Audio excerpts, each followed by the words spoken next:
You're listening to Well, I Laughed, Part 1 of Hometown Hijinxs, Unsinkable. Oh, we're recording? You're exhausting. Oh, yeah, I know. I'm exhausting. Oh, I can get off Hinge and give you my full attention. I'm gonna bring my chair up so that I look taller than you. I am increasingly jealous of that chair, by the way. We'll get you one, babe. Thanks. Maybe sometime. Join the Patreon. No, I'm kidding. Also, now, I need my iPad, don't I? 85% of you aren't going to notice this. And I'm glad that Maia's out of frame, so it can just be you and I for a second.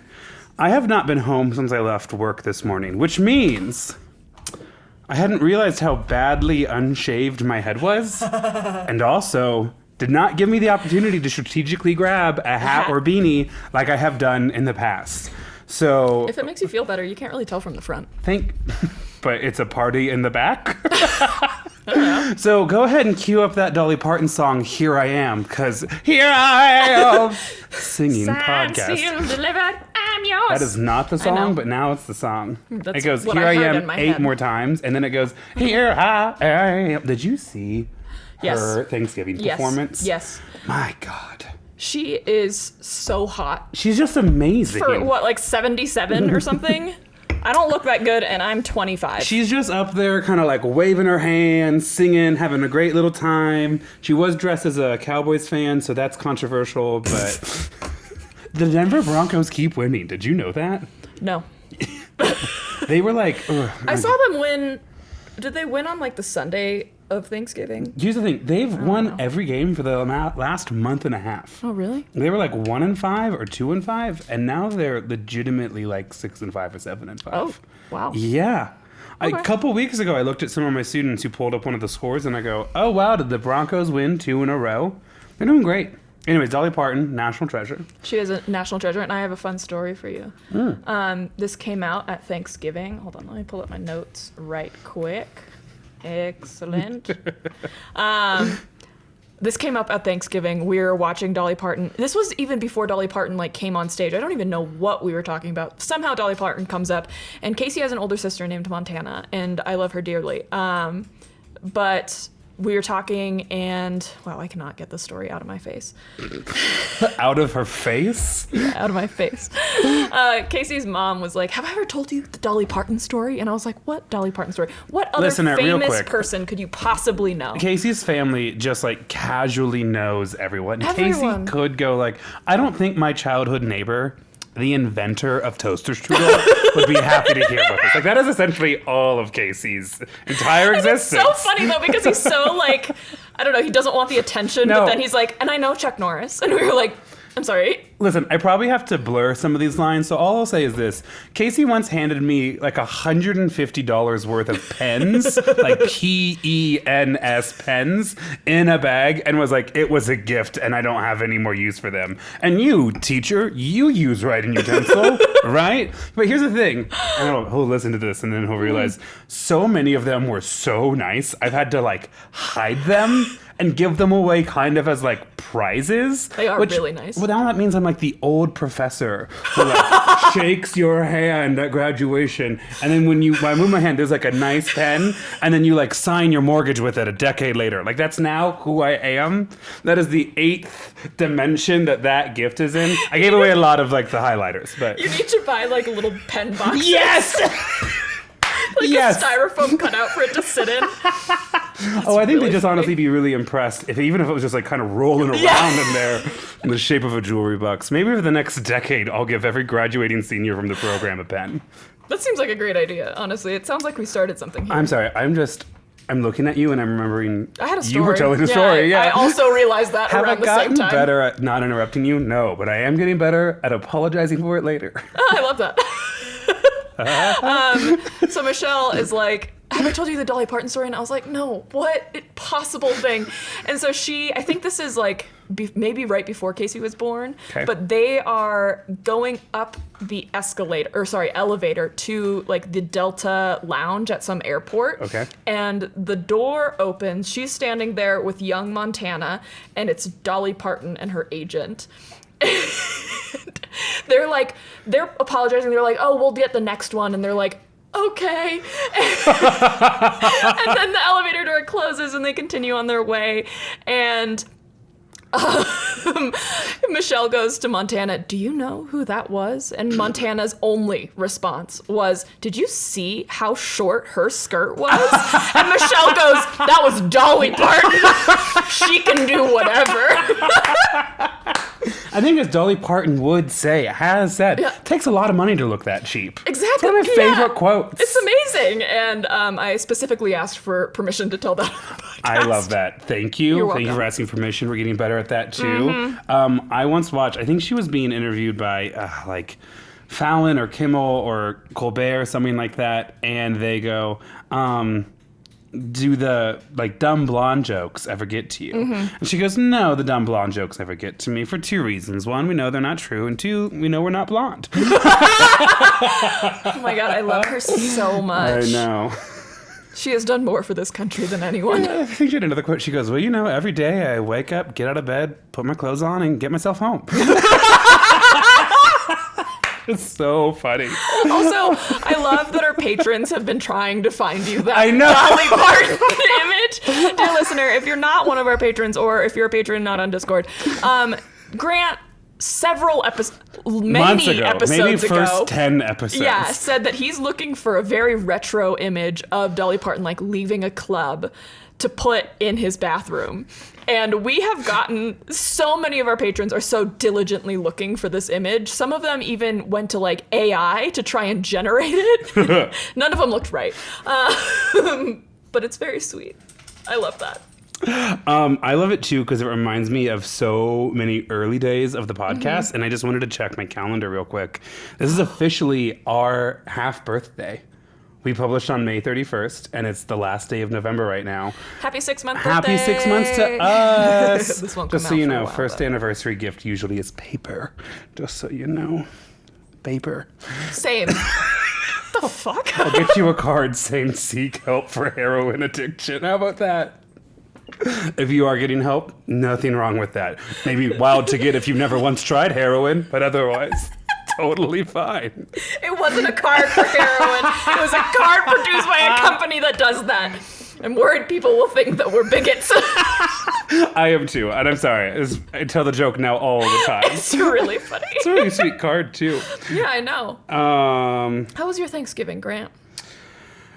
It was good. It was really good. A lot of time in Nebraska, which on its own is not a bad thing anymore. 30, needed to get over it. It's just, I definitely do end up missing the like beautiful and wonderful life that I have developed here in Denver. That's fair. Yeah. So it was, I wish I had more. It was honestly very, very pleasant. And my dad had a bunch. Oh, I'm sorry, Dad, because I know you're listening to this, but you should have known. Oh, no. You mentioned very offhandedly in our Whisper in the Woods episode that there's an owl in the corner of the $1 bill. And you just say it in the same way you and I say lots of things on this podcast. I think we did a calculation, like 48 hours worth of content now exists just in our main form. It's crazy. So we just say things all the time now. And so I wasn't expecting a pop quiz when I got home. I got home and my dad hands me $1 and I go, thank you. And he goes, no, where's the owl?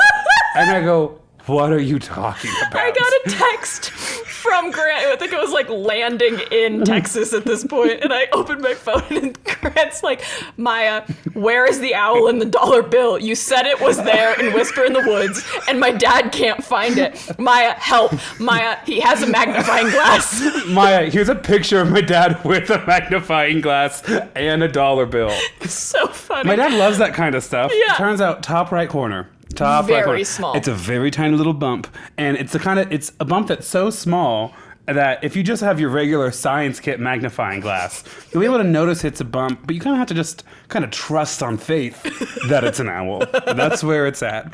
And so that was like day one. I drove in Friday night, said hi to the parents, but we all went to bed. It was like midnight, 1 a.m. First conversation Saturday morning. Where's the owl, Grant? Funny.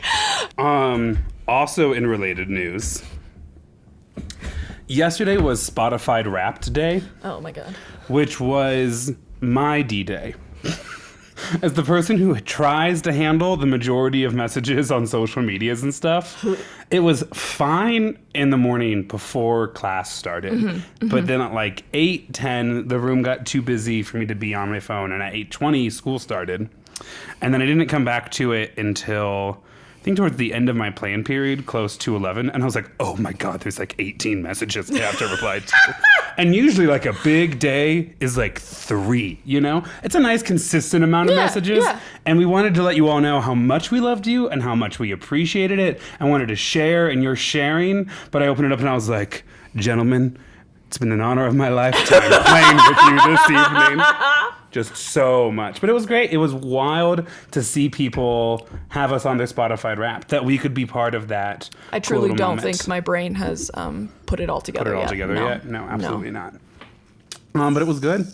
And then I actually have one more shout out, potentially. This goes out to a listener. I'm going to keep them anonymous, but they're a pretty cool dog, and they'll understand what that reference is. This listener just finished 9 months of chemotherapy. Hell yeah. And we're so grateful, and we're so happy for you. I just want you to know that we really are rooting for you. So just wanted to give you a special shout out. Didn't actually ask for permission to say your name, but I think you'll know who you are. And I'm also when rooting you for hear the this. dogs. Yes, the dogs who were there too. Yeah. That's not shocking that Maya's also rooting for the dogs. They're just really cute. Jumping into other listener stories, Yeah. one of the messages we got was a woman who was like, I have planned a trip to Denver to go to Casa Bonita, which means I think we need to reach out to Denver Department of Tourism and also Lakewood Department of Tourism, because it's not in Denver, and get our royalties. Absolutely. Yeah. Also, do they put on extra lights for Christmas? Because I drove past it today running errands, and she looks real nice right now. Probably. This is the first Christmas that they're open with the new owners. True. Casa Bonita's first Christmas. Get like a little ornament and like hang it on. Why are you emotional about that? Really cute. It's perfect that it's Hometown Hijinxs and that this is your hometown, because that was the kind of reaction that only a person who truly grew up with really Casa Bonita. Also, I just spent the last week dog sitting for dear friends Kelsey and Edgar, who, by the way, will be hosting us for part 3 of this series.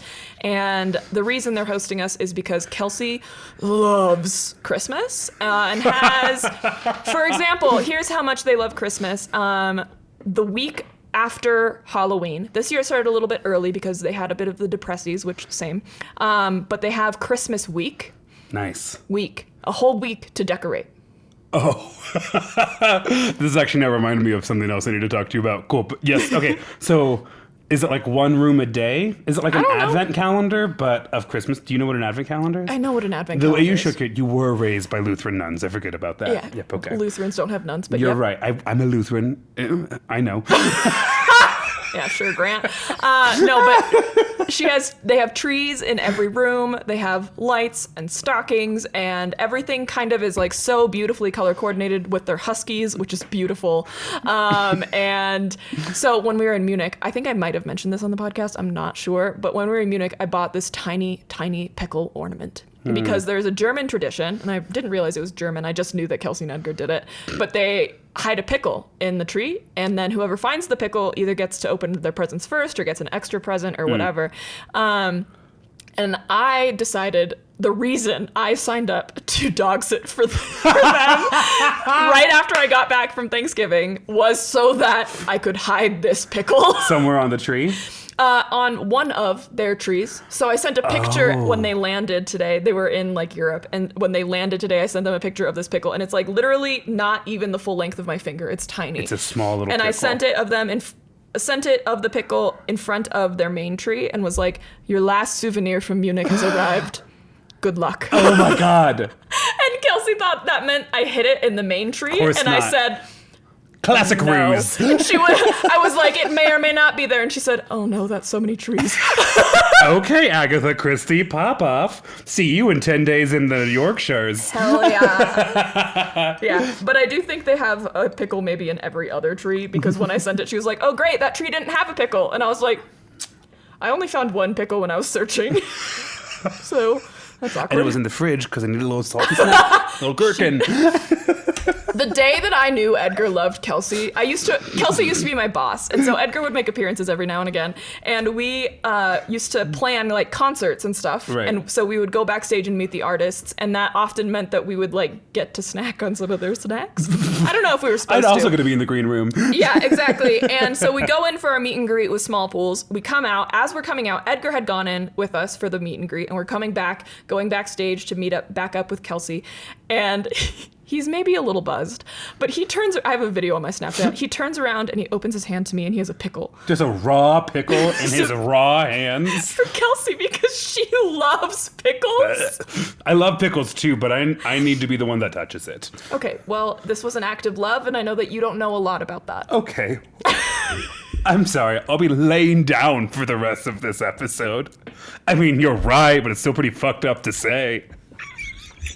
I don't know if she ate it, but she listen, did if you get a almost palm cry. pickle, you got to eat that palm pickle. You don't. Gross. I'm still looking at the camera. You winked, made some very suggestive faces. I winked, did like a second wink with the other eye, kind of like closed both eyes, and then kind of went like... Moved his whole face around. Absolutely. Cute. That's really cute. Anyway, I spent Thanksgiving in Port Aransas, Texas. Right.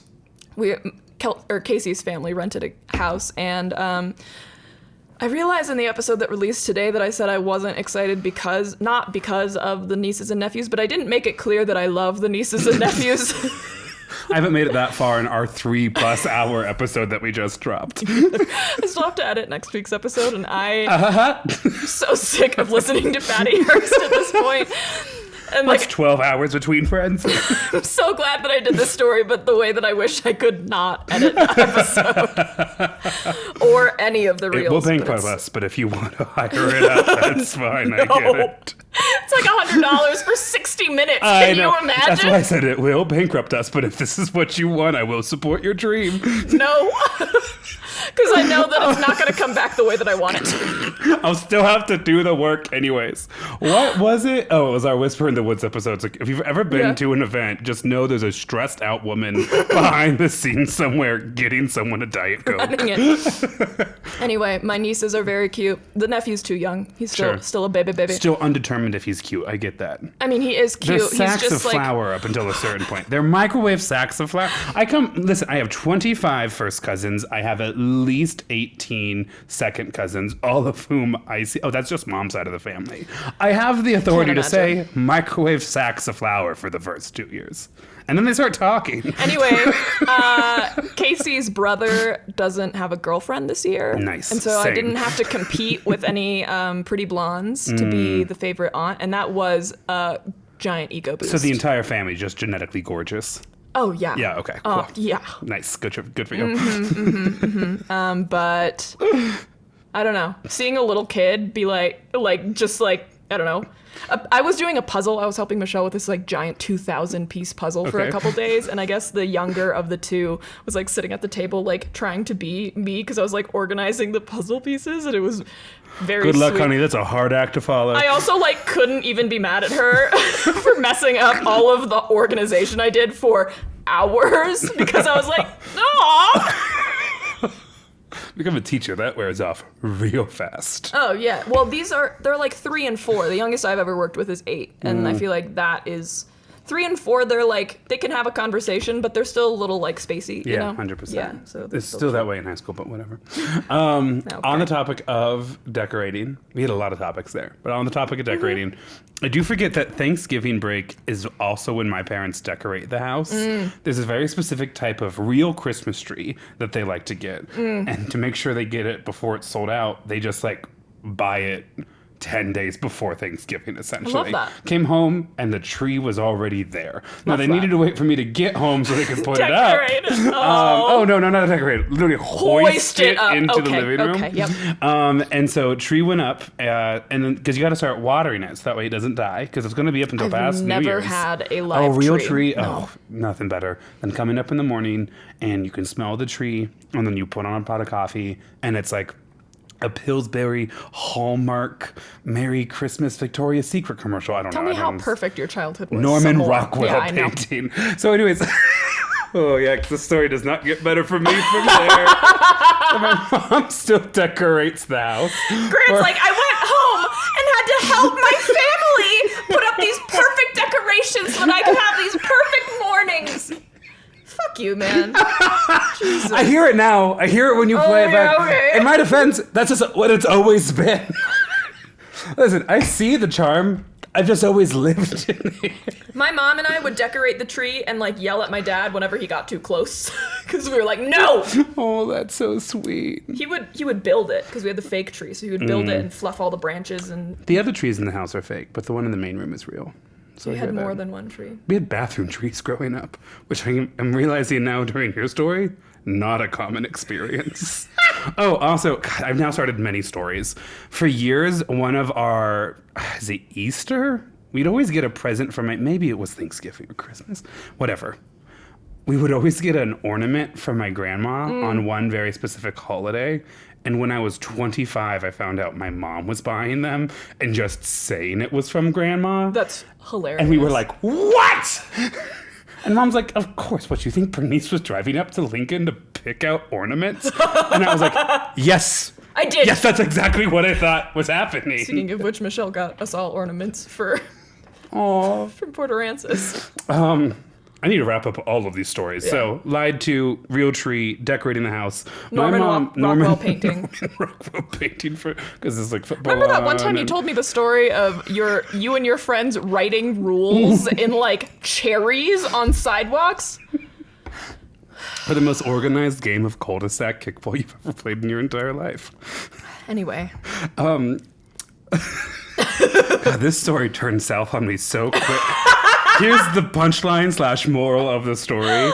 Mom still, I think, enjoys the house decorated. Yeah. I don't think she thrives on the art of decorating. And that's because since my mom has gotten an iPhone, every year before she takes the ornaments down, she takes a picture of every room in the house. So she can redo it? Yeah, so that way come Thanksgiving, my mom goes, where did I put this guy? Oh, okay. And then she'll just like walk off and put it up where it goes. Yeah, 100%. I love Christmas decorations, and so I love sitting at Kelsey's house with all the beautiful lights. And I sent you a picture. It's like gorgeous.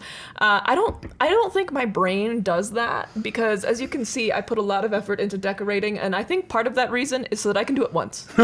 Yeah, I'm saying my entire style is like postmodern. Yeah, so like I have a tree that we put up and I decorate and it's cute, but then I'm like, and then it stays up until like February because I'm like, wait, I have to take it down? But like Christmas comes again in like 10 months.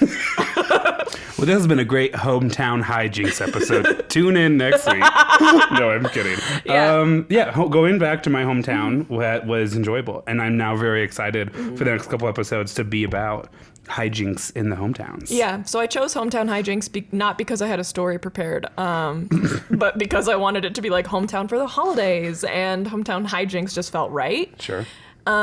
So some of my story is not very hijinksy, but it is about Denver. Mine's kind of hijinksy. Mine, Grant is gonna love. Oh, I'm going to shut up. Maya, go ahead. Oh, okay, now you want to hear my fucking story. I could tell you more about my Norman Rockwell childhood if you want. No, I really don't want to hear about it. During the summers, we'd spend it on our various aunts and uncles' farms. And I learned how to spot poison ivy from creek swimming. Anyway. My grandpa taught me how to ride a horse. I learned how to ride a horse because I had no hand-eye coordination, which was revisited during Thanksgiving week when Casey's parents tried to teach us pickleball. Oh, that's kind of sweet. It was fun while Casey and I were both learning. No longer fun once Casey had it figured out and I was still learning. I started out better than him. My learning curve is significantly less steep than his. Okay. So it was an ego boost at first, and then it got really annoying. One year after the Thanksgiving meal on my mom's side, we did a big family game of tackle football in the harvested cornfield behind Grandma's house. And it's a very funny story for us all to relive because my sister kept tackling me even when I didn't have the ball. That's really funny. It is very funny. It's also, those are the only stories about me that ever get shared ever. They'll be like, well, and then Griffin got his master's degree from one of the best engineering schools in the country. But let me tell you about this one time our child was an adolescent being bullied by his sister. That's a real crowd pleaser. That's how I know I'm loved. Anyway. You had a story. I had a story.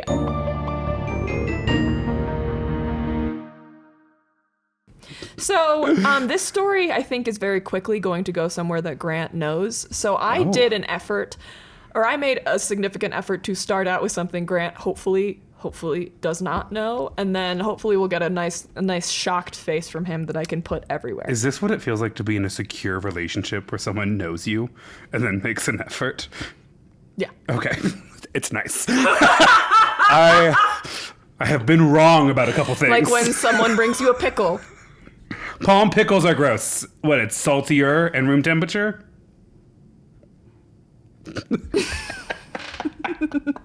Hey, I was somewhere you weren't, saw something you like, and wanted you to have it. Here, it's been in my pocket. Now it's in my hand. You should eat it. It's a pickle.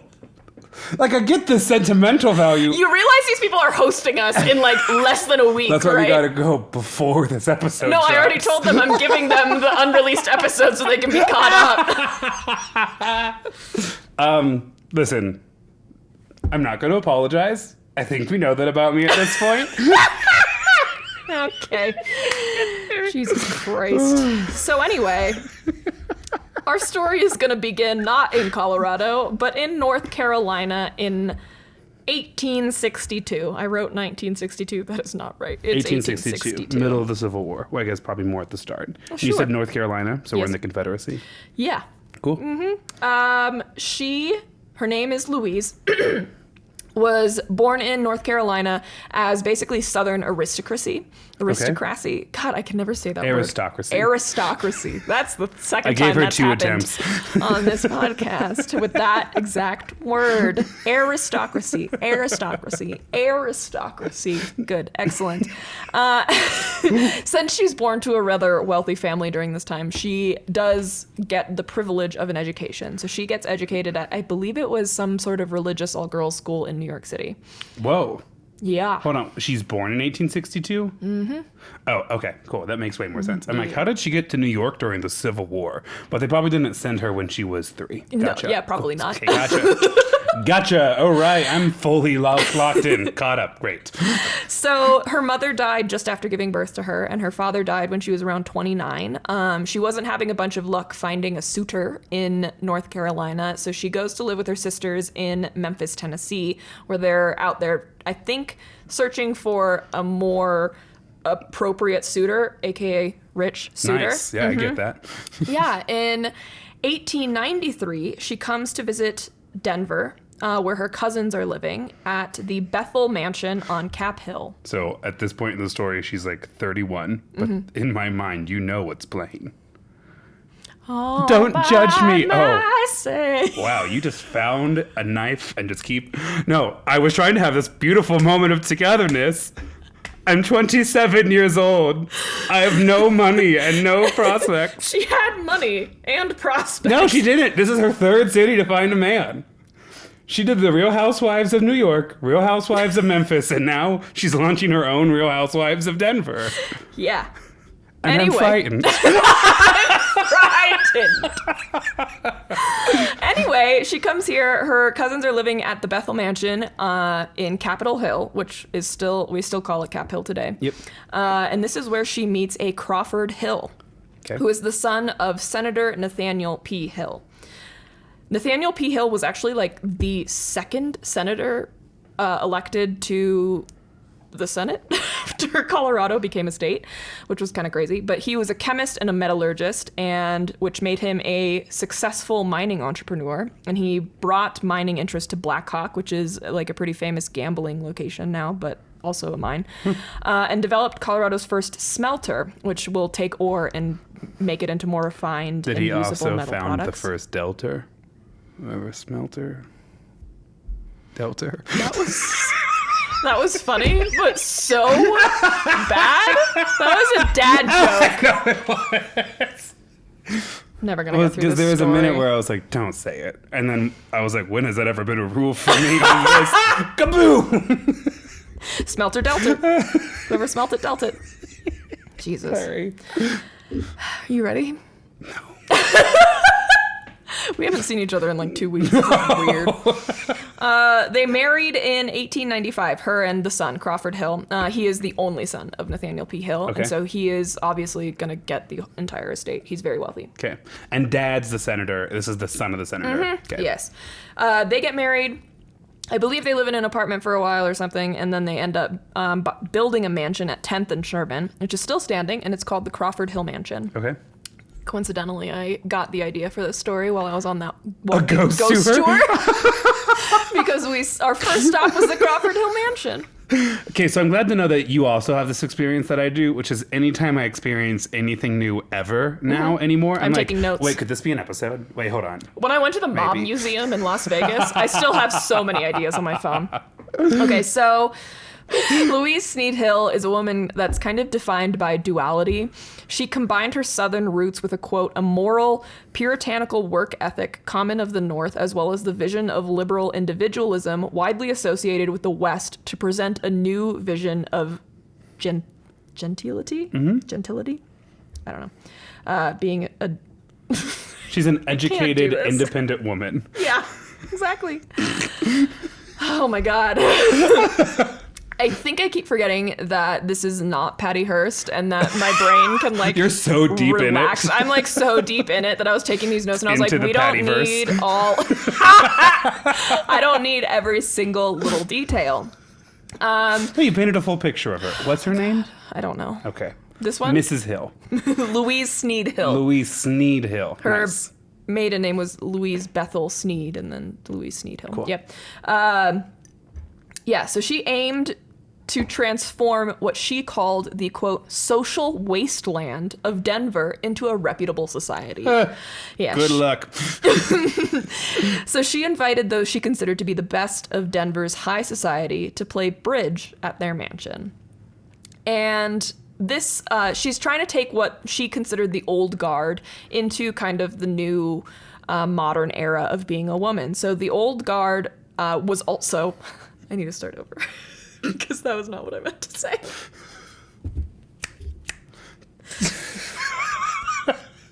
Hope it's only 2 pages of notes. No, I'm kidding. The old guard was the previous social class Right. in Denver. Like, it was called the old guard. Of course it was. Excellent.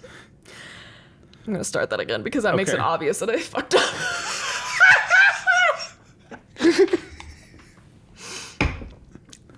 So her name is Louisa Nope. Sneed Hill. Louise Sneed Hill. Louise Sneed Hill. Yeah. Okay. So the old guard is what the previous wealthy class of Denver had been called. And she wanted to rebrand this because the old guard was kind of informal. And she obviously wanted to take ownership and create something that she's familiar with from being in New York Sure. City. Be a and Miss Astoria, but of Denver. Yeah, so she wanted she- to ring everyone up, kind of be the leader of high society. Yeah. And so she created the Sacred 36. Oh. Which she, I don't actually think she named it that. I believe it was a news reporter. The Secret 36? Sacred. Sacred, that's better. Okay. Yeah, the Sacred 36. The Sacred 36 became the first internationally recognized elite social scene in Denver and, quote, resulted in the acknowledgement of the city as a legitimate cultural and educated place to the larger world. Huh. She made Denver a place to be and is seen as a major contributor to the development of Denver's current cultural institutions. She refined it from a frontier town to a cosmopolitan city. The reason it ended up being 36 people, I don't think she she meant for that to happen, but her like ballroom or living room or whatever had enough space for 9 tables of 4 women each to play bridge at. Oh, nice. So it was a bridge club. And 9 times 4 is... I'm kidding. Because you put the 4 down and then you can count and then it's 36. I don't know if it reverses it or not. You hate me so much sometimes. You're just saying a lot of stupid things today. It's weird how our codependency manifests itself differently. It's great to see you. Excellent. So Louise Sneed Hill, on top of being kind of the ringleader of the Sacred 36, was also a master of managing her own public image. So she gave interviews and party invitations specifically to newspaper reporters in order to reveal more of the inner workings of high society to a greater audience. She would even pay editors of the local papers to emphasize high society drama. Nice. Yeah, and this also... All news is good news. Yeah, and this also drew more people to want to become part of the 36. Sure. And she was very strict about who was allowed in, who stayed, who left, what allowed you to stay and leave, and like the rules that were maintained, because she was the cream of the crop. So she hosted... I think she really wanted to take things out of the Gilded Age Victorian era, like, idea of a woman. And so she was kind of hosting kind of these funky events, which I love. Okay. She hosted breakfast balls, champagne luncheons. She hosted roller skating in her ballroom, afternoon dances featuring scandalous dances like the turkey trot and the worm wiggle. The turkey trot was so scandalous. It was very popular in like 1909, but it was so scandalous that it was prohibited by the White House. At the White House? At the White House. In 1913, Woodrow Wilson feared the scandal of having people dance the turkey trot, and he feared that so much that he opted to have a public reception instead of an inaugural ball. What are they doing? What is the turkey trot? I bet it's a lot of knees. It looks like it's like swing dance, kind of, but maybe a little like closer, like you stand closer or whatever. I don't know. And also, every spring she would unveil a classical statue of a nude woman holding lilies to announce the opening of the social season. I want to do that this year. I want a small reception the week before my birthday, because it's in late April, to announce the start of the social season. Like, our social season never ends, but I love to think that my birthday kicks it off. Can I then release a pamphlet written by an anonymous writer about everyone's drama? Yes. Okay, miss, what's it? Whistledown. There, it's not Penn Bagley. I think that's the name of an actor. Yeah, that's the name of an actor that plays a serial killer. And is super hot. Yeah. Also, when you said, can I release, I heard doves in my head, and I was about to be like, well, of course. Of course you can release doves. It'll probably be a garden party in the backyard right after planting's done. I love that. Thank you. We'll need to commission the statue of a nude woman. I think we can probably find a pretty cheap live performance artist for it. That's hysterical. I don't think it's that hard to hire. No, you're right. I'm not sure if it was a new statue every year, if it was the same statue that she unveiled every year. I love that. It was like, it's naked and it's time to party. Put it away! Put it away for next year. They saw it. Grab the flowers before you put it in storage. How else are you supposed to imagine that? No, yeah, you're right. I'm probably being a little facetious, but like that does feel exactly like what happened. Yeah, that sounds exactly like something she would say. Okay.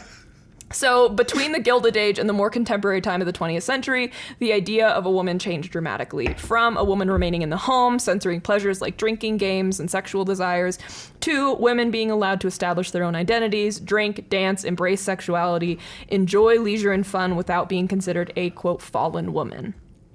There's a comparison of American society to English aristocracy/nobility.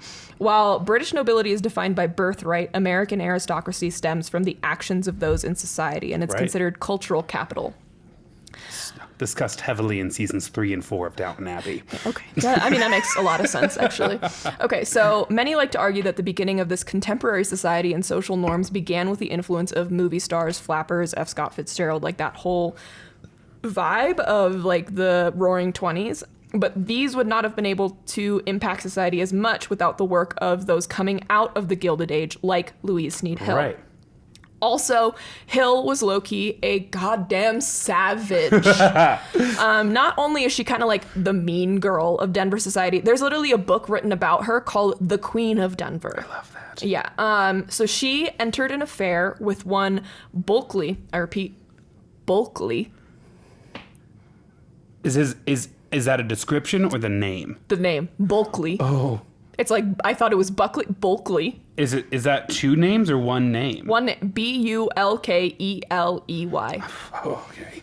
Anyway, she entered, so she's married to, what's his face?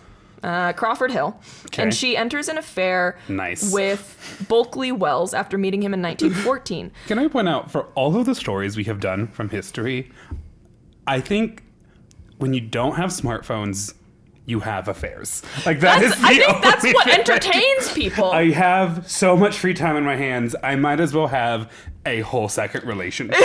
Obviously, infidelity. You could start a podcast. Right. You could start a podcast, kind of stop going on dates. I mean, it's probably better for your mental health. Yeah. No one's going to be bringing you pickles, though. She entered an affair with one Bulkley Wells after meeting him in 1914. Bulkley was a polo-playing socialite and a general of the Colorado National Guard and had mining interests in Colorado. Interestingly, her husband, Hill's husband, did not seem to mind the Nice. affair. In fact, the three of them would like travel together and dine together frequently. Very much like my relationship with the Bohawks. However, Bulkley was married.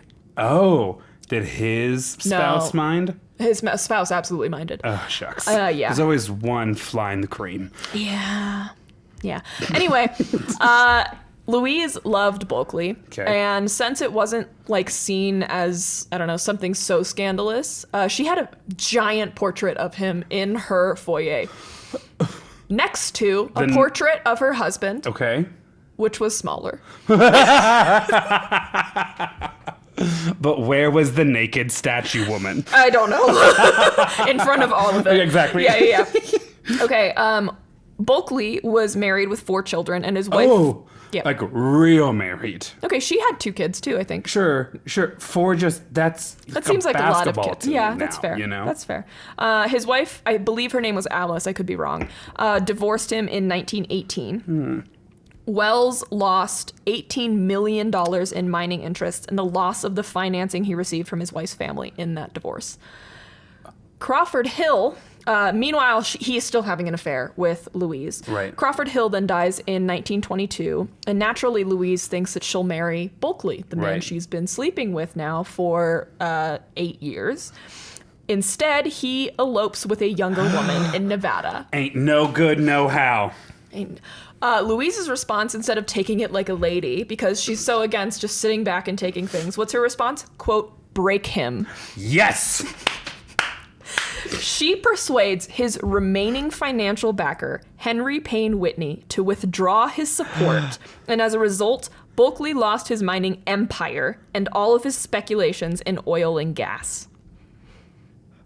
And it's gonna get sad The for a second. Succession audio is currently playing in my head Yeah. right now.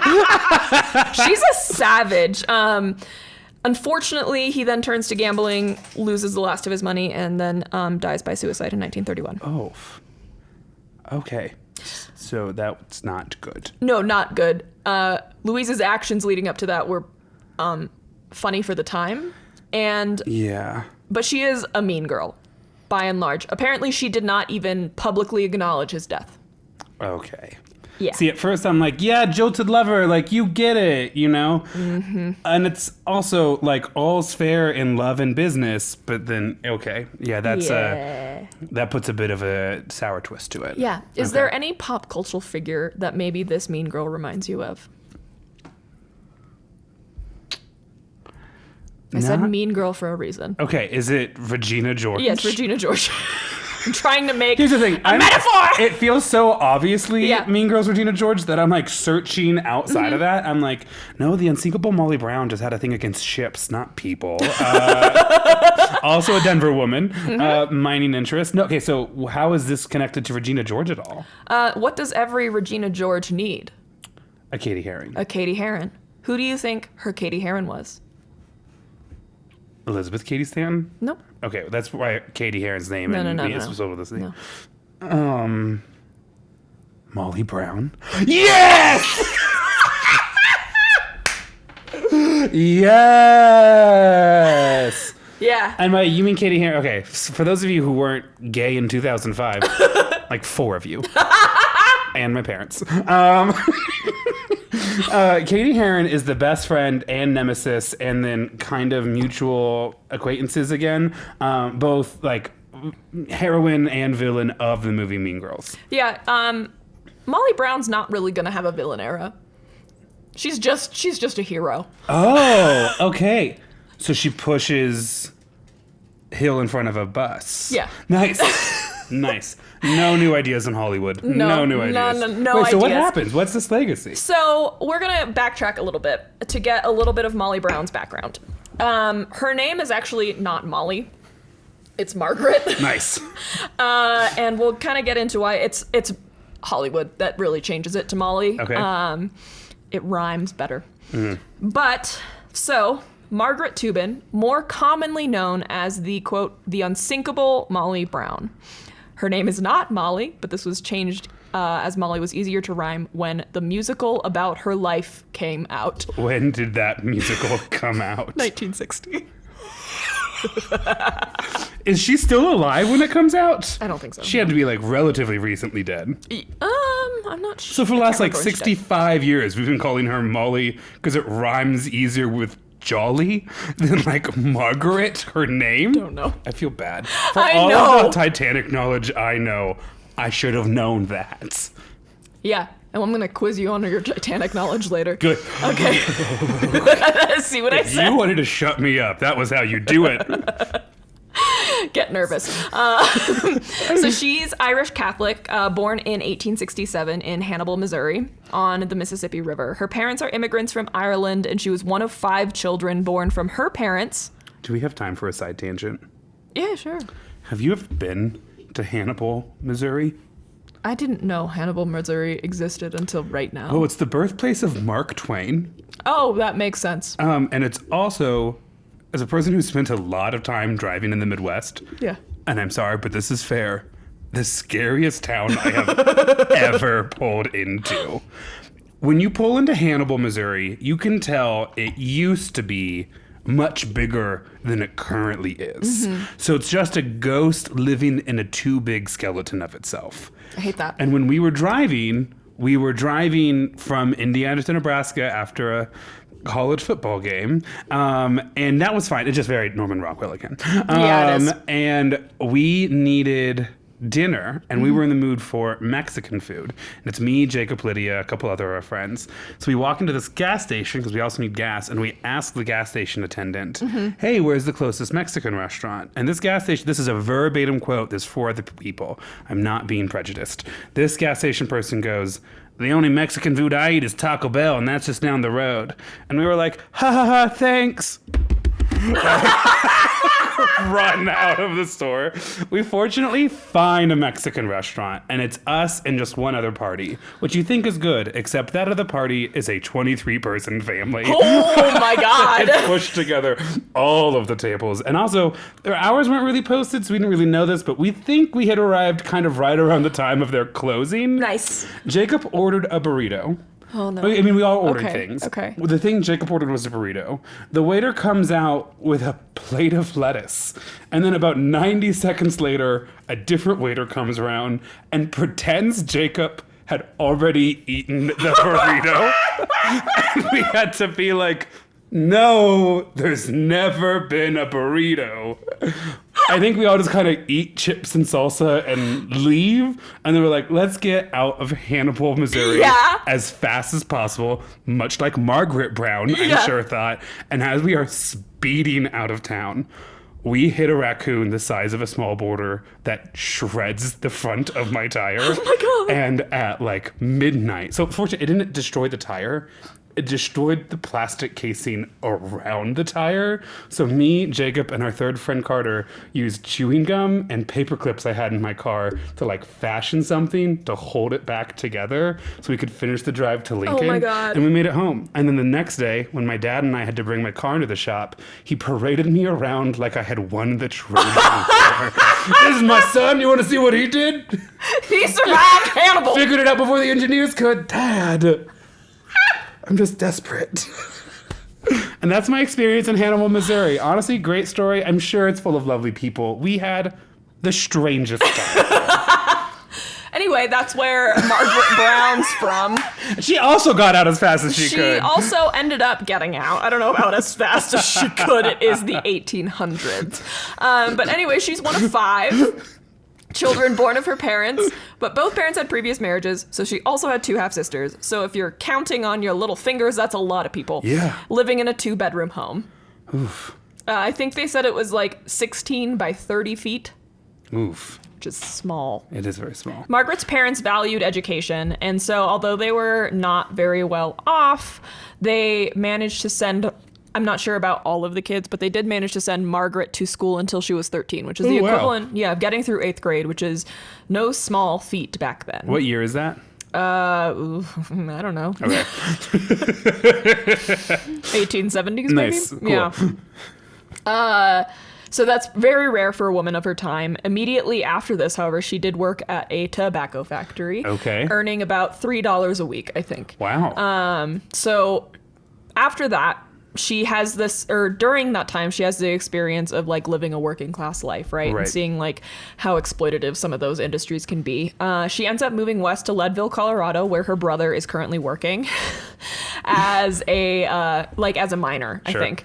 And here she begins to work at a department store sewing carpets, which is just a strange combination of words. Yeah. Here she played witness to the harsh realities many miners and gold seekers encountered when they arrived to the Rocky Mountains. A lot of them are forced to kind of abandon their dreams of making it rich quick, in favor of doing low-wage labor during harsh exploitative conditions.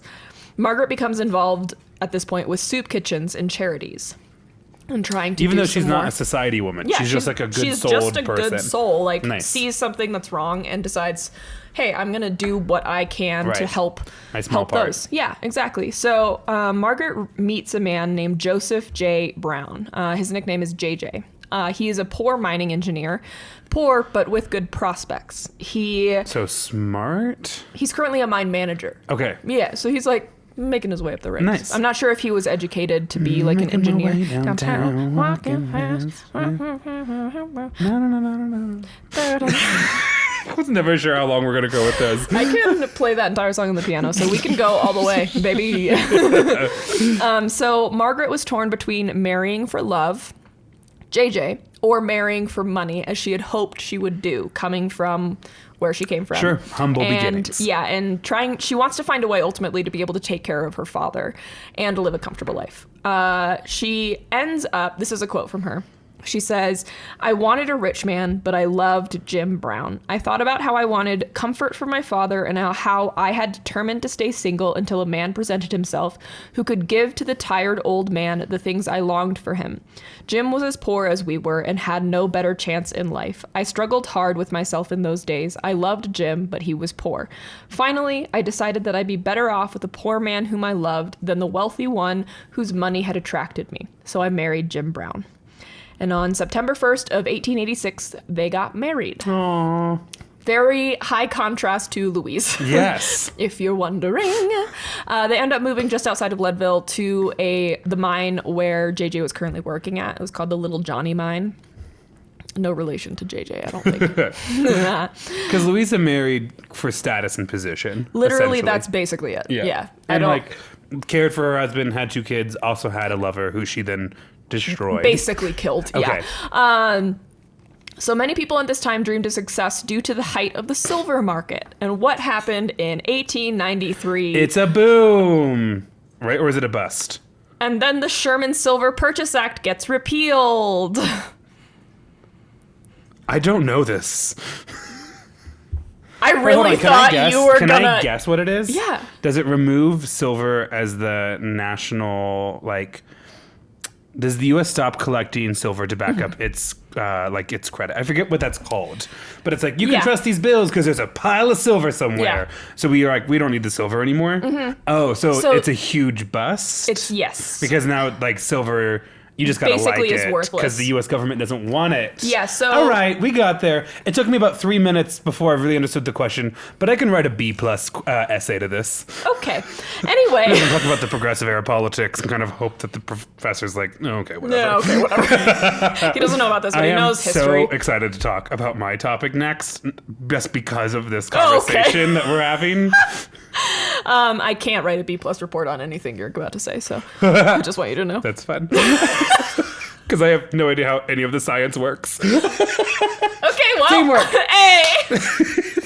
So the Sherman Silver Purchase Act required the U.S. Treasury to buy 4.5 million ounces of silver bullion each month in order to keep the value of silver up. Right. So when this was repealed, it caused a crash in the value of silver, and that resulted in like 90% or more of the miners in Leadville and the surrounding areas being unemployed. And so there's a huge rise in poverty. Many mines in the area turn instead to trying to find gold or other valuable ores. However, in the same year, JJ makes a significant discovery at the Little Johnny mine by contributing to exploring some large ore that was seen there and finds gold. Nice. And so in recognition of these efforts, he was awarded 12,500 shares of stock in Ibex, the owner of the Little Johnny mine, and they appointed him to their board. And just like that, they're millionaires. Oh, shit. Yeah.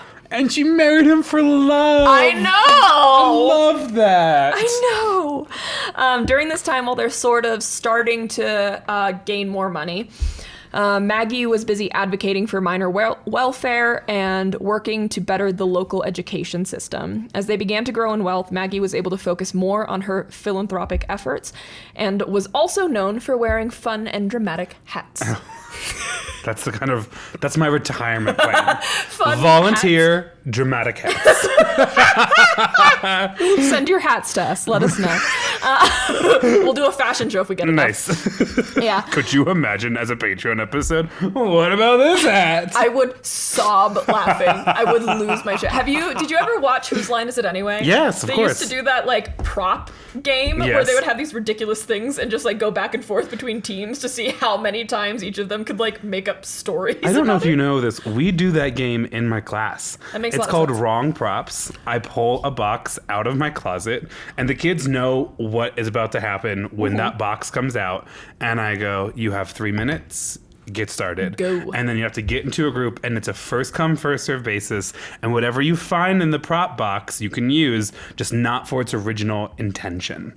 I know. It's so funny. They picked up a book cover, and they're like, Mister, what is this? Because they need to know what not to do with it.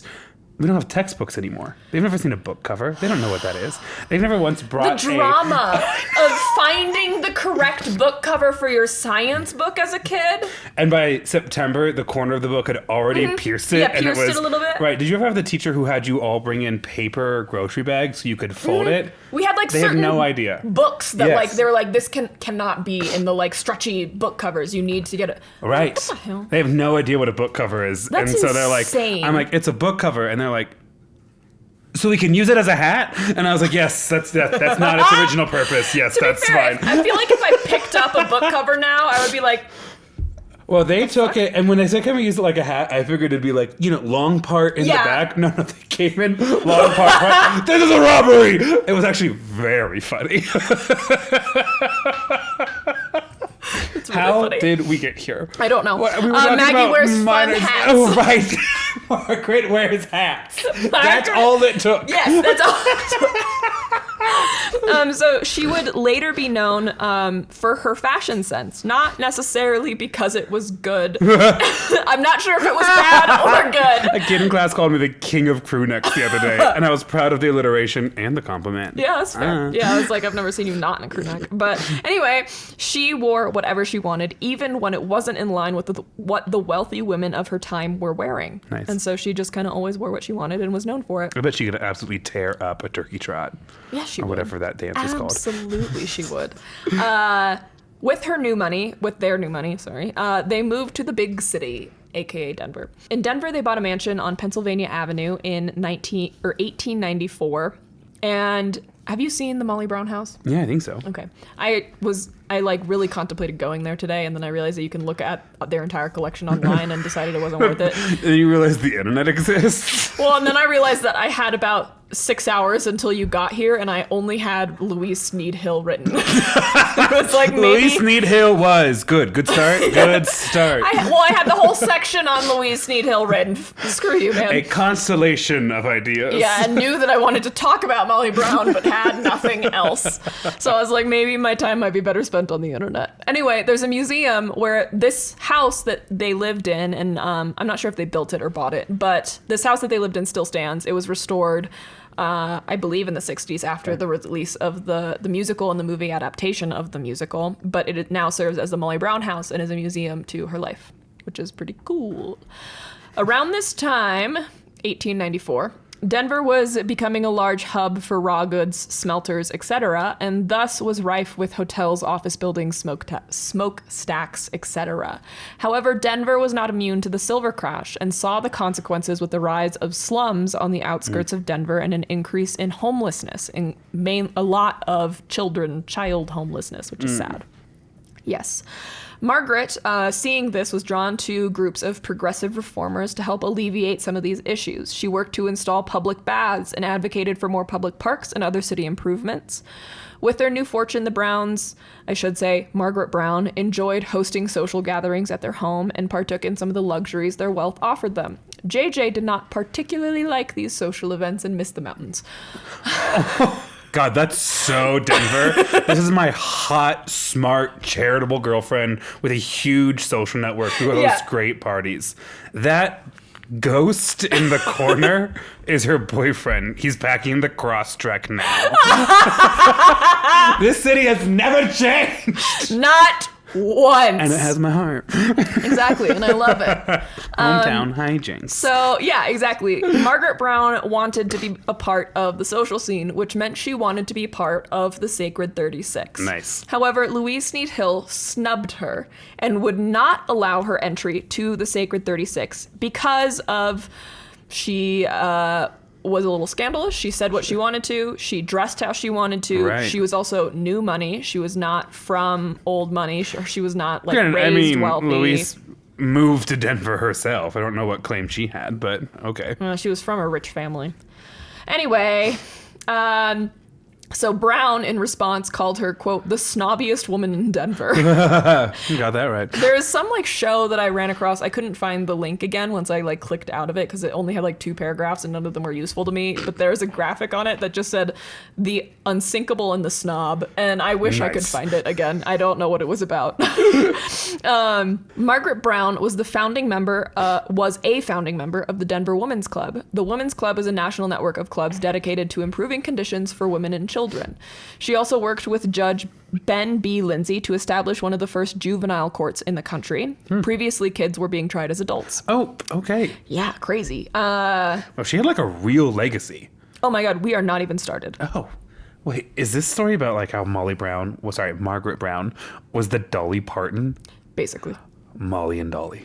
Molly and Dolly. Molly and Dolly. Okay, see, Molly, I love it now.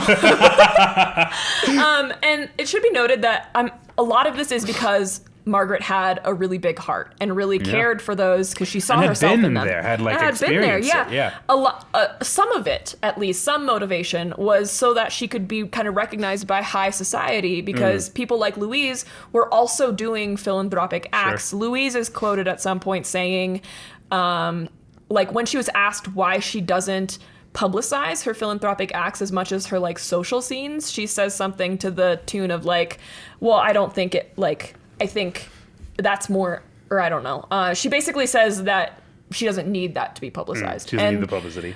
And that is seen as kind of a stab at Molly, especially after all of this kind of goes down. Some of us are fine to do good works without getting credit for it. It's like, okay, fuck you, bitch.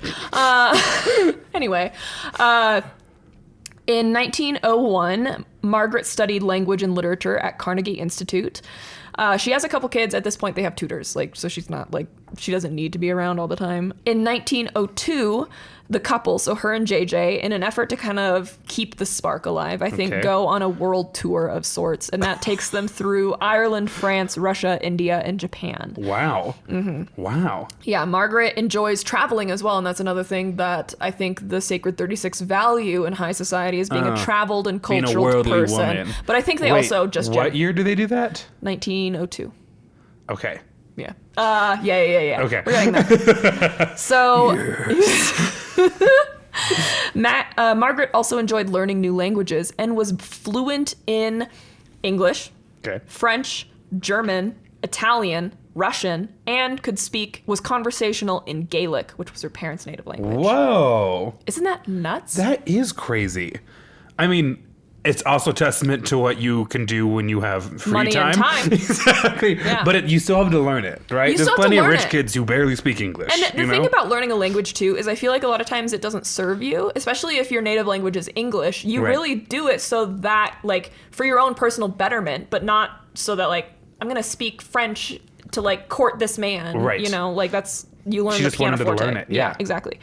So in 1909, however, the Browns quietly signed a separation agreement. What? Yeah. Because... being away from their comforts of home and traveling for a whole year didn't fix their marriage. No. Traveling at all, but especially internationally, test any bounds. It's less about the relationship and more your two personality types. And you're also stuck together all the time. Yeah. And I learned a lot of things about Grant. Anyway. She just had a lot of time where she wasn't sleeping, so. That's real. So they signed a separation agreement, but because they were both Catholic, they never legally divorced. Nice. Yeah, in the agreement, though, apparently it was relatively amicable. JJ still wanted to take care of Margaret. Aww. And so in the agreement, she gets the house. She also gets a cash settlement as well as $700 a month as an allowance, which will allow her to continue her travels and philanthropic efforts. That's about $20,000 today. Okay, so she's kind of comfortable. Okay. Yeah. All right, we'll go for her. It's what, $240,000? When you make it sound like that, okay, maybe not. I mean, she's still nice. Really comfortable. And doesn't have any kind of payments to make or anything. Yeah. Good for her. Yeah. And then we're going to skip a lot of... JJ ends up dying in 1922. Oh, okay. That's skipping way ahead. And now we're back. And what's the year that we're back to? 1912. Oh, interesting. So we're just going to tie up JJ real quick. He dies. Anyways, okay. So anyway, we're not going to talk about him again. That's how he ends. He has essentially no ending. Yeah, I didn't deep dive into that. That felt pointless. I don't know. I wanted to talk about Margaret Brown.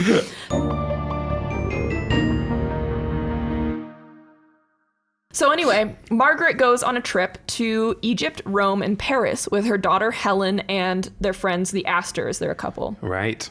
And so she decides to return home ASAP. And so she books passage on the first available ship to the U.S. What ship was that? The RMS Titanic. And she boards off of the coast of France. Yes, she does.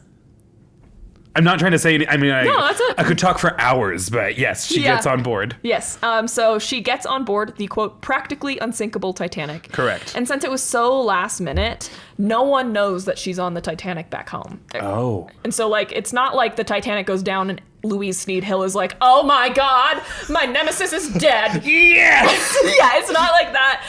It's basically Helen knows. She's on board with her friend, the Astors, though. I never confirmed that. That they were friends? The Astors are her friends. I never confirmed that they were on the Titanic. There are many, stories about them being on the Titanic, but I didn't go through that because a lot of the stories have been exaggerated. The Astors are 100% on the Titanic. They die on the Titanic. Oh, cool. Yeah. Not cool, but Sorry. That wasn't a deep dive I went into. I'm not trying to be but I was like, I know this. Yeah, no, it shakes up a lot of stuff because obviously Astor, like the male Astor, had like a bright future of like money and politics ahead of him. Yeah. I'm going to back it up. Sorry, I don't talk about the I Astors can feel at all. myself swan diving into Titanic knowledge, and so I'm just going to kind of pull it back. So she's on this boat. I'll give you a chance. How fun! So late on April 14th, 1912, gasp! The Titanic strikes an iceberg. You had to do it in the transatlantic accent if you would say gasp. Late on April 14th, 1912, gasp! The Titanic strikes an iceberg. You know we're not laughing at the tragedy. We are laughing at the voice. I'm telling you, if you're sad, right now say anything in a transatlantic accent. It will give you a modicum of serotonin.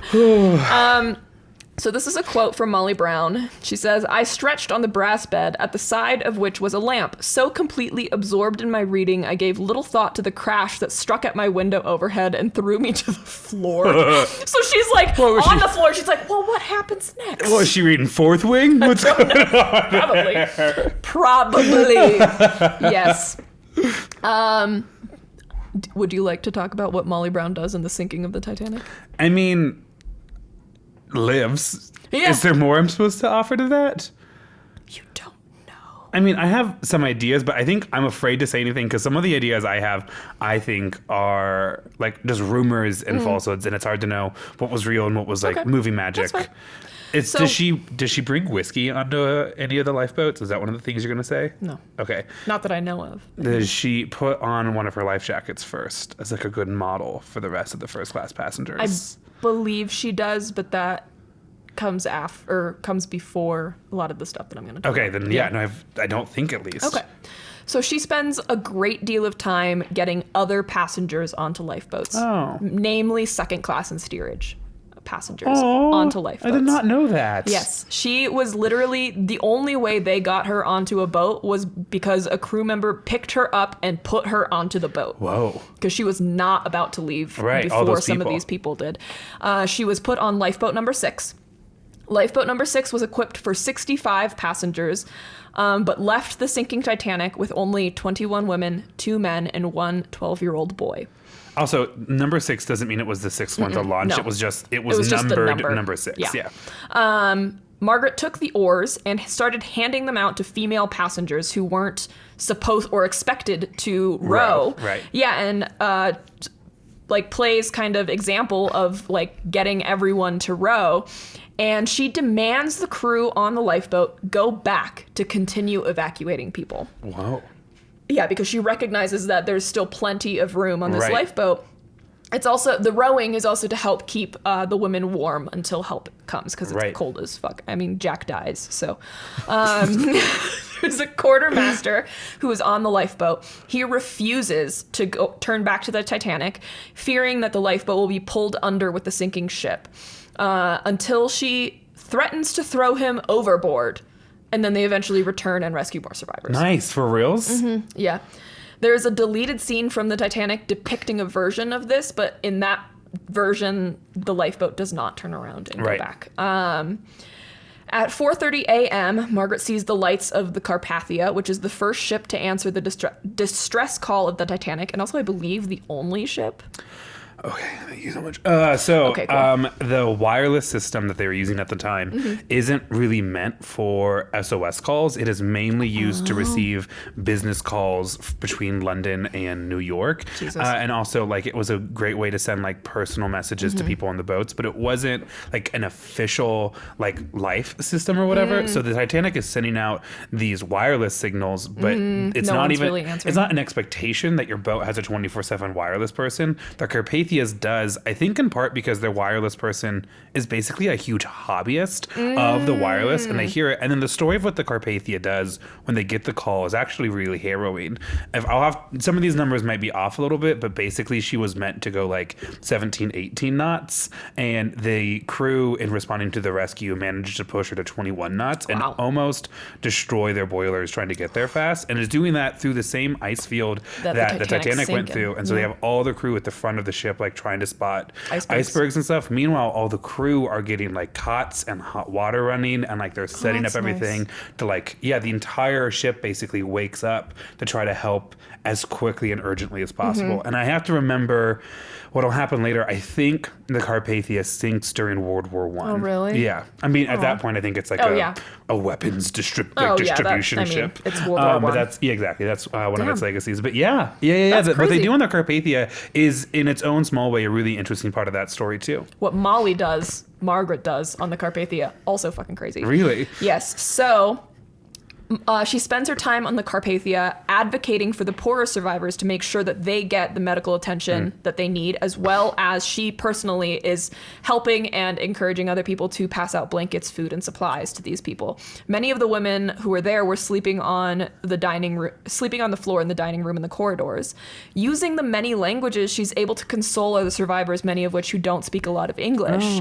Yeah, and she realizes that many survivors, namely the women, lost everything, like husbands, children, clothes, money, etc., and they need financial support. So in response to this, it takes 3 days for the Carpathia to reach New York. But before it docks in New York, she has raised $10,000. Wow. Which is over $310,000 today for the survivors of the Titanic. Is that just on the boat, or is she messaging back to New York? Like, I'm assuming it's leveraging her on the networks? boat, like convincing the other wealthy people to donate to fund. these people. Okay. Yeah. So she's raised all of that money in those 3 days before really news of the Titanic sinking has made Sure. it big, I guess. It's reported that in an interview after she deboards the Carpathia that she's quoted saying, "Typical brown luck. I'm unsinkable." It's unclear if this is true or not, or if it was made up by Polly Pry, who is a Denver gossip columnist who often reported on Louise and her Sacred 36, Okay. who also has some weird, hatred of Margaret Brown because of Louise, whatever. He's just like a self-serving to his head queen. I think she. Louise. Yeah. Polly. Right. Polly, You're right. yeah, Polly. Yep. In a letter back to her daughter Helen, she writes her telling that she's well after, quote, being brined, salted, and pickled in mid-ocean. What's one way to describe it? Yeah. She also tells her daughter that the other survivors were petitioning Congress to give her a medal and joked, quote, "I must call a specialist to examine my head. It is due to the title of heroine of the Titanic." In the years to follow, she would end up helping to put the Titanic Memorial up in Washington, D.C. On her return to Denver, guess what? Louise Sneed Hill suddenly loves her. Oh, really? Yeah, BFFs. I'm not sure if she ever joins the Welcome. Sacred We 36. found a 5th table or a 10th table for my ballroom. Oh my god. Yeah. So in 1914, she's kind of called back to Denver. I think she was probably already there, but in Ludlow, Colorado, miners are on strike against the Rockefeller conglomerate. It's one of the most violent labor conflicts in American history. On April 20th, 1914, a battle breaks out between miners and private guards. 20 people are killed, including women and children. Local women write to Maggie, pleading for her help because she's known to have stood up for miners' rights. And so she goes there. She struggles to remain neutral. She doesn't totally agree with the radicals because they're calling for the governor to resign. But she also pushes back against the Rockefellers. And she takes a page out of Louise's book by leveraging media. And so she pushes him, primarily harnessing the power of negative media attention by speaking out about miners' rights and naming Rockefeller directly. And the pressure leads Rockefeller to make concessions, and ultimately... Strike ends. Yeah, the strike ends. And so she comes back to Denver. She ends up renting out her mansion and spending most of her time in Newport, Rhode Island.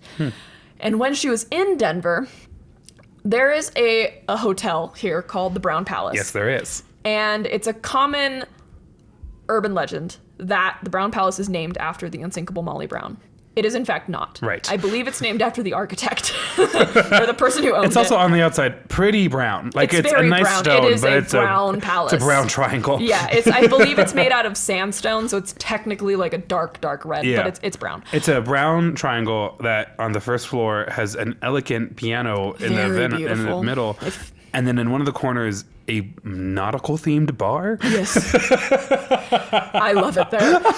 Friday and Saturday nights, they do jazz. Casey and I went on a date night a couple weeks ago, and it was great. Your guys' life is so sophisticated sometimes. They had charcuterie board, and it's like a nice place. I was At expecting the nautical bar? no in the main area where they do jazz. Okay.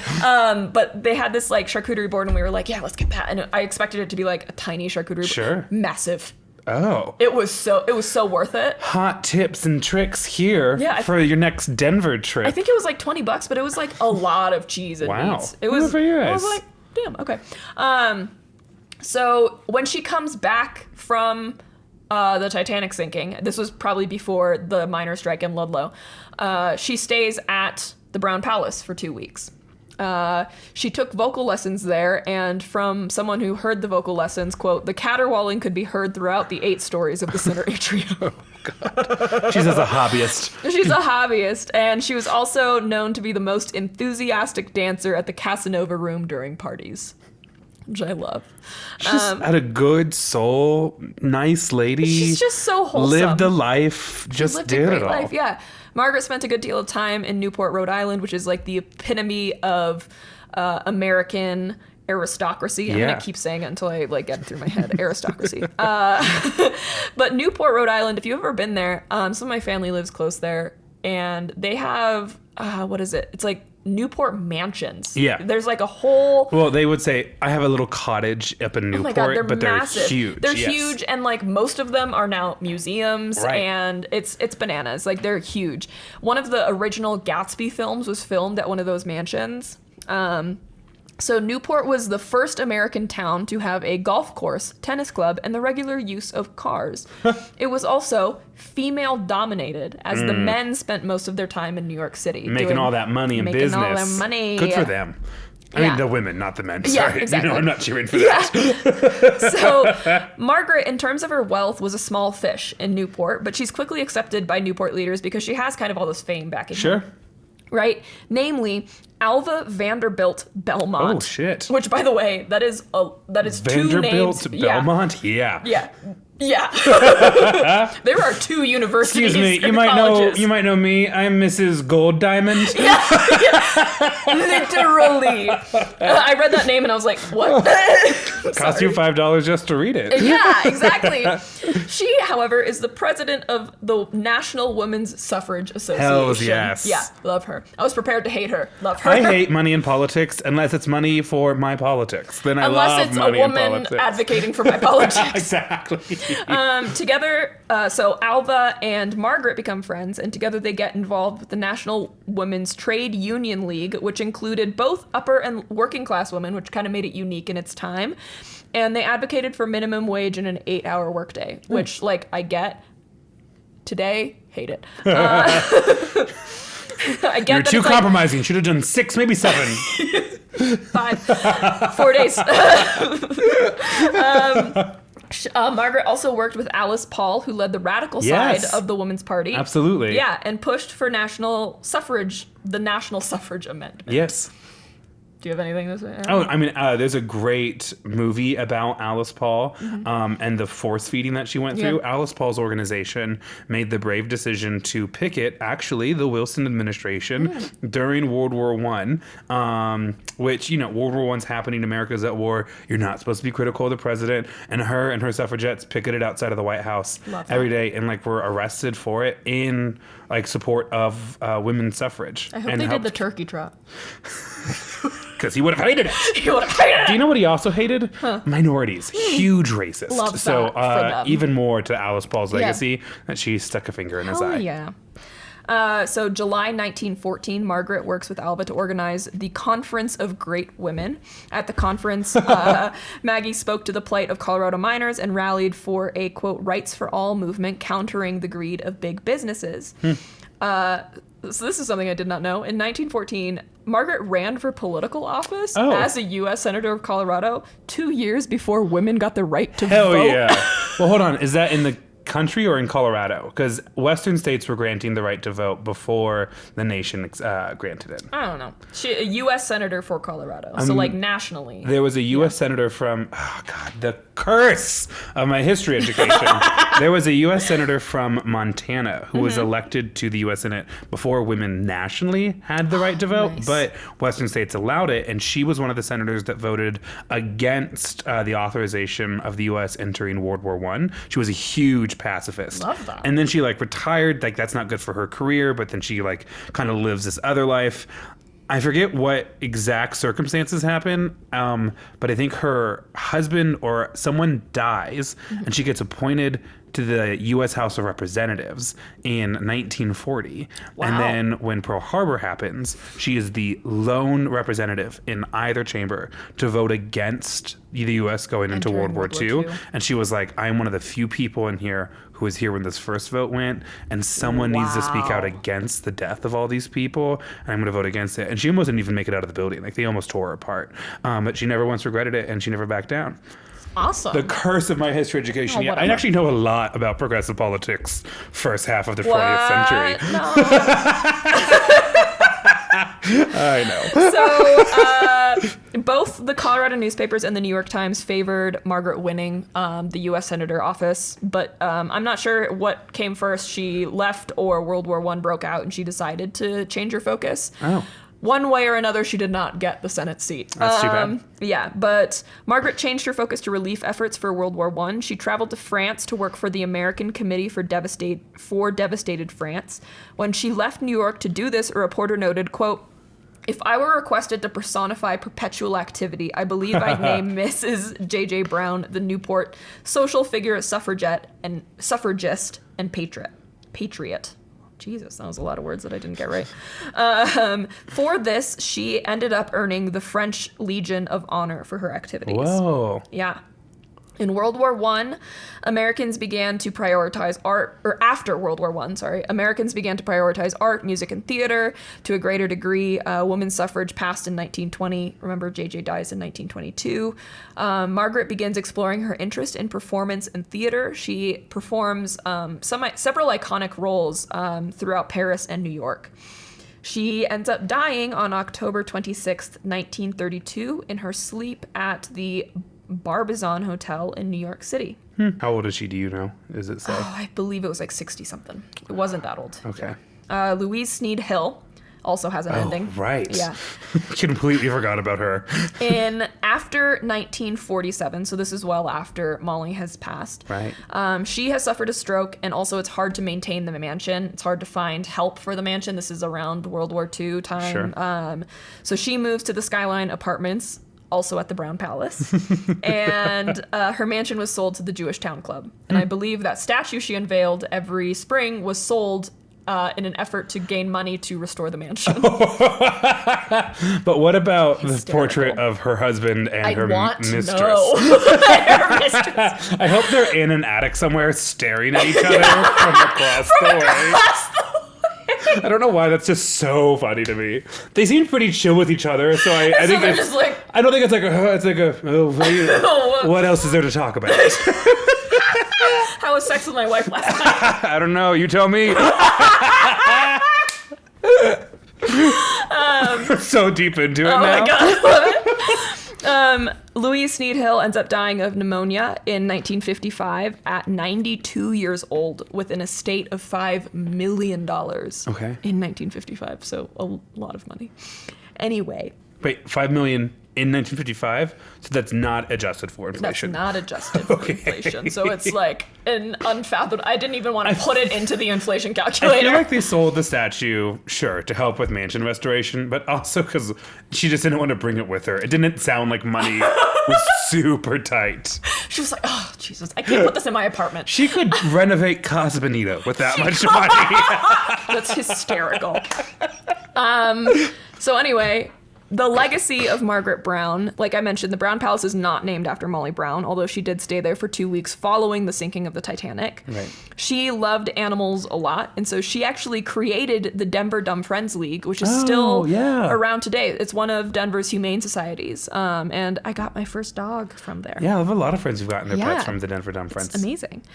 There's a Broadway musical and movie adaptation inspired by Brown's life and was released in 1960, starring Debbie Reynolds, who was nominated for an Oscar for her role.